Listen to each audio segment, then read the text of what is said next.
25 now to 9. Now we're talking mental health here on the forum at 8 this morning, and where to go in order to get some help. Let's go to Dennis in Durban. Hello, Dennis. Hi, Skolani. Can you hear me? Loud and clear. Go ahead, Dennis.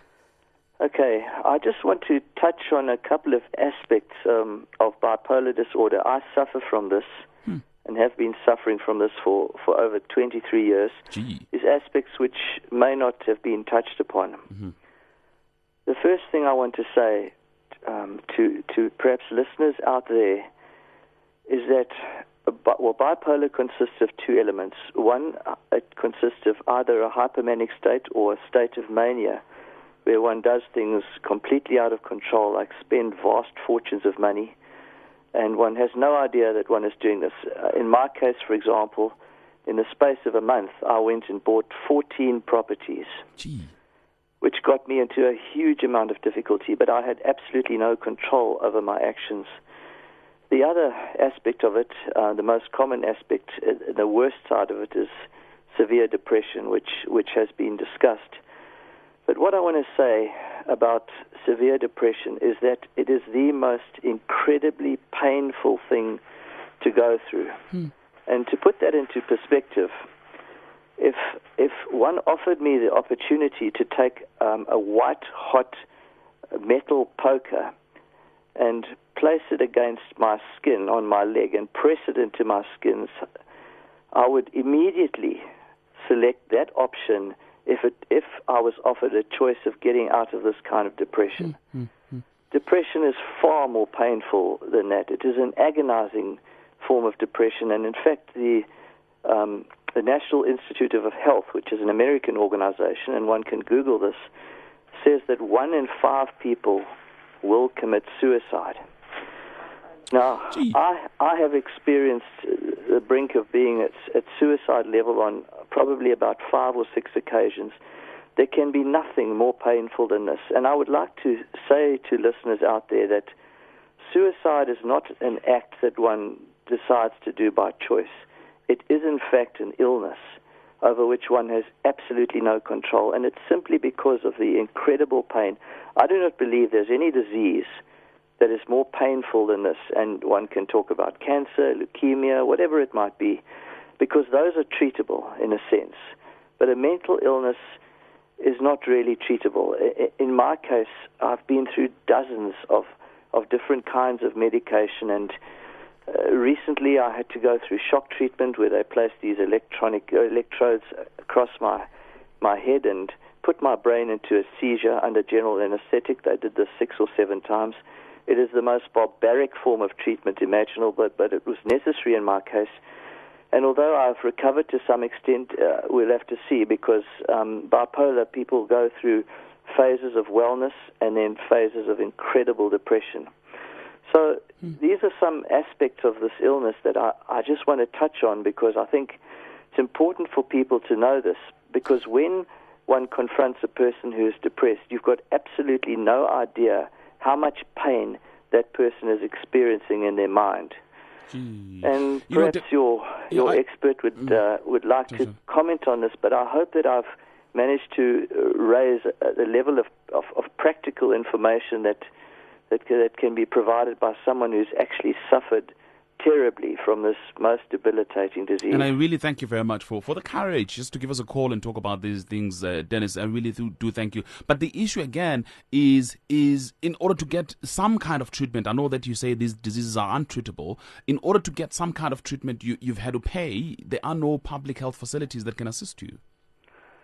When you say pay the public facilities? I'm talking about you can't go to any government hospital and get assistance at all. No, let me just tell you that unfortunately, the hospitals today have very little clue how to treat bipolar, and because our health system is in a state of absolute crisis, when it comes to mental health, it is very difficult to get any form of treatment whatsoever at public hospitals. One is simply confronted with both doctors and nurses who are unsympathetic. Doctors more so because they are totally under pressure. I think I was lucky enough to be able to afford to go to a place called Riverview, which is in Underberg, and it is one of the top 5 mental debilitation facilities in the world. It can be equated to the Beverly Hills Clinic, for example, where they treat this holistically. I was in a state of suicide, and when I got there, I just wanted to end it all. So they confined me to a certain place, and then I was administered with certain drugs, mood stabilizers and antidepressants. Unfortunately, I then found myself into a hypomanic state, and it was shortly after that I bought these 14 properties. But from a medical point of view, there are mood stabilizers. A mood stabilizer is something that prevents the highs and the lows, or at least stabilizes those. Antidepressants are things that treat the neurotransmitters or the chemicals inside your brain, namely dopamine, noradrenaline, and the other one that's I can't think of it. The happy neurotransmitter. One of your team will be able to think of it. Sure. And so the mood stabilizers and the antidepressants work quite well. The antidepressants work in the sense that if you have too few of these neurotransmitters in your brain, then they actually get taken up again. They're called a reuptake. So these antidepressants prevent the dopamine from being reuptaken inside your brain and then reused to cause the electrical impulses inside your brain. So they're typically called reuptake inhibitors. That's how they work. So they keep high levels of dopamine in your system where you just depleted of this. So that's how they work. Mood stabilizers, of course, they make you feel very dull because you can't go high, you can't go low. But these forms of treatment are very, very effective and have played a crucial role in my life. I would have died a long time ago had it not been for this kind of medication. But it's hit and miss. The doctors try this, they try that, because no human being responds in the same way to this kind of treatment. Dennis, I really, really thank you very much for calling me this morning and sharing those experiences with us. Dennis in Durban. Valdi, do you want to comment?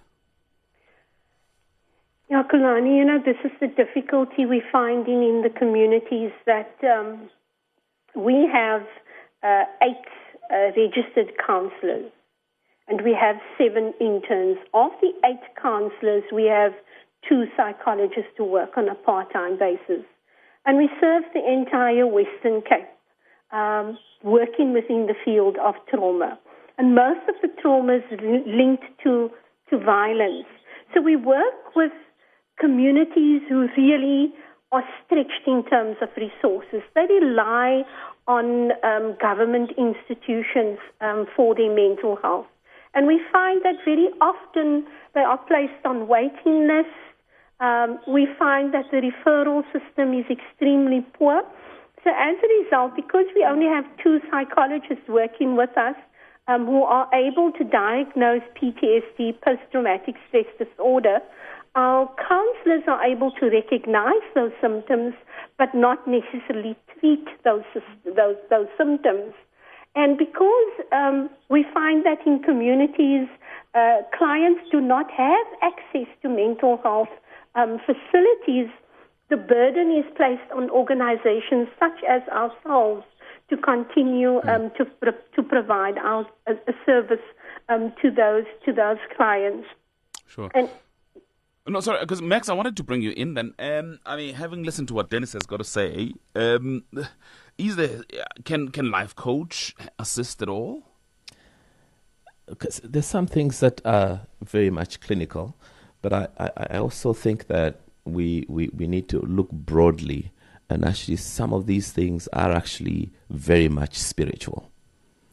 And one should look at perhaps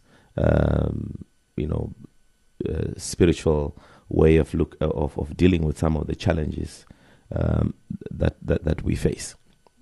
But I also think what helps in terms of life coaching really is, I think there was a grandmother earlier on who was speaking about her daughter, who doesn't want to go and seek medical help because maybe their idea of seeing a psychologist, they think maybe I'm crazy.